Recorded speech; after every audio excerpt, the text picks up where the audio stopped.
Hello everyone, good morning, welcome back to my channel Priyasis লাইফস্টাইলে তোমাদের আরও একটি নতুন ভিডিওর সাথে স্বাগত।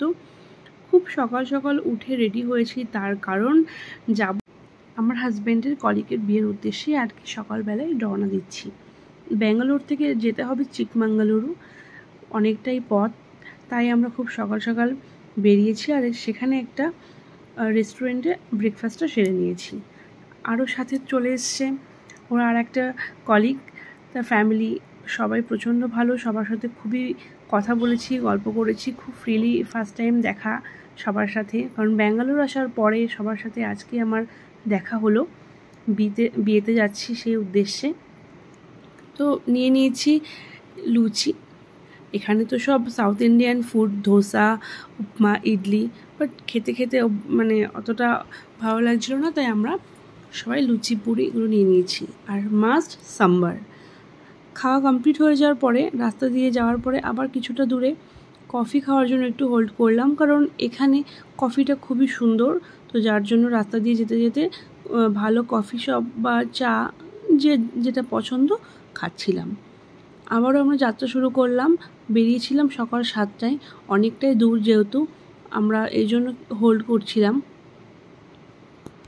যতটাই পাহাড়ের ওপরের দিকে উঠছি, পশ্চিমঘাট পর্বতমালা নাম তো আমরা সবাই জানি, যতটাই ওপরের দিকে যাচ্ছি না কেন ঠান্ডা বাড়ছে।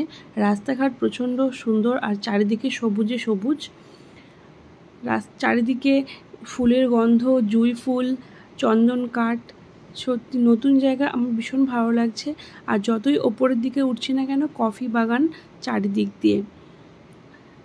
এখন যেখানে যাব ওর কলিগ বাড়িতেই ফার্স্টে যাব, তারপর আমরা একটা কটেজ বুক করেছিলাম, সেই কটেজে যাব। তো প্রথমে যে আমাদের নিউলি ব্রাইড, তার সাথে দেখা করতে যাব, যেহেতু তার বিয়ে উপলক্ষে আমাদের এখানে আসা। তো তার বাড়ি প্রচণ্ডই পাহাড়ের একদম ওপরের দিকেই বলতে গেলে। তো চলো, বিয়ে বাড়িতে আমরা ঢুকে গেছি। সাউথ ইন্ডিয়ান মুভিতে যেরকম আগে বিয়ে দেখতাম, আগে ফোনে দেখতাম, মুভিতে দেখতাম, বাট রিয়েল লাইফে ফার্স্ট টাইম তোমাদের সাথেও শেয়ার করে দিচ্ছি। এখানে এদের নিয়ম, কলা পাতা, কাঁঠাল পাতা সব দিয়ে সুন্দর করে বিয়ে বাড়িটা ডেকোরেশন করা, তো তোমাদের সাথেও শেয়ার করে দিচ্ছি। আর তার সাথে বছরের যে নতুন ফল, যেরকম কলা, কাঁঠাল, এগুলো সব বিয়েতে ঝুলিয়েছে আর কি ওপর দিক দিয়ে। I think rituals. তো এখানে ব্রাইড তো মেহেন্দি পরে রেডি। এখানে ওদের সকালবেলায় সব বিয়েগুলো হয়, মেহেন্দি অনুষ্ঠানও সকালে হয়ে গেছে। আসবো আমরা পরদিন, ব্রাইডের সাথে দেখা করে আমরা আবার আমাদের কটেজে ফিরে যাব। তো সবাই আমরা চারিদিকে দেখছি, কারণ পাহাড়ের মধ্যে দিদিটার বাড়ি, খুব সুন্দর লেগেছে। চারিদিকে ফুল, আর উঠান থেকে বেরিয়েই একদম কফির বাগান। তো অনেকটাই সন্ধ্যা হয়ে যাচ্ছিল, যার জন্য রাস্তা দিকে তো কোনো, চারিদিকেই বাগান। আমরা সন্ধে লাগার আগেই আমরা সেখান থেকে বেরিয়ে গেছি। আর এটা ঢুকছি কটেজে। কটেজের মেন গেট থেকে ঢুকেই কিন্তু চারিদিকে এরকম সুপারি বাগান, খুব সুন্দর লাগছিল। তো এই যে আমাদের কটেজ, এটা বুক করা হয়েছিল বিয়েতে আসার অনেক আগের থেকেই ওরা। তো এখন আমরা এখানে চলে এসেছি, আর চারিদিকটা তোমাদের সঙ্গে ঘুরে দেখাচ্ছে, আর আমিও নিজেও দেখছি। পুরো কলা পাতার মতো, এটা এক ধরনের ফুল, আমি তো ফার্স্ট জানতামই না। তো তোমাদের সঙ্গে ফ্রেশ হয়ে আমি এখন একটু বাইরে বেরিয়েছি, কারণ এখন বাজে প্রায় 7টা, এখনও অন্ধকার হয়নি।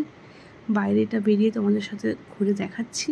আর এখানে একটা গার্ড দেওয়ার জন্য কিন্তু খুব বাচ্চা কুকুর ছিল, ও সারাটা রাত এখানেই ছিল। রুম ডেকোরেশনটা খুবই সুন্দর। এই কটেজের ভেতর দিয়ে, ঘরের ভেতর দিয়ে দরজা। তো আমরা 7 থেকে 8 জন সবাই ছিলাম, খুব মজা করেছি। সন্ধ্যা হয়ে আসছে, তোমরা দেখে বুঝতেই পারছো। তো ভিডিওটা আমি আজকের মতো এখানেই শেষ করছি। পরদিন সকালে বিয়ে বাড়িতে যাচ্ছি, সেটা নিয়ে আবার তোমাদের সাথে ভ্লগ দেব। তো টাটা। সাউথ ইন্ডিয়ান বিয়ে কেমন হয় তোমাদের সাথে কালকে নতুন ভ্লগ নিয়ে আমি আসছি।